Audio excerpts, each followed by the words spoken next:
Hello friends, আমি ঐশানী রয় আপনাদের সামনে অরিফ্লেমের কিছু প্রোডাক্ট নিয়ে চলে এসেছি, যা আমি নিজে ব্যবহার করি। এগুলো আমার ভীষণ ভালো লাগে। আমার বিশ্বাস আপনাদেরও ভালো লাগবে। আপনারা একবার ব্যবহার করে দেখুন। প্রথমে রয়েছে অরিফ্লেমের পারফিউম।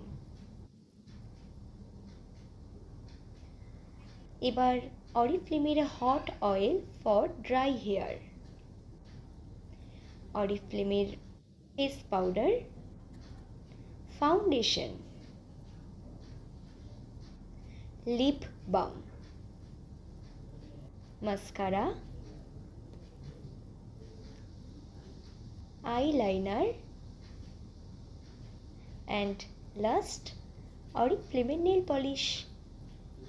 ভালো লাগলে অবশ্যই আমাকে জানাবেন। এরকম আরও অনেক ভিডিও আমি আপনাদের সামনে পোস্ট করব। তো আজকে এই পর্যন্তই, বাই।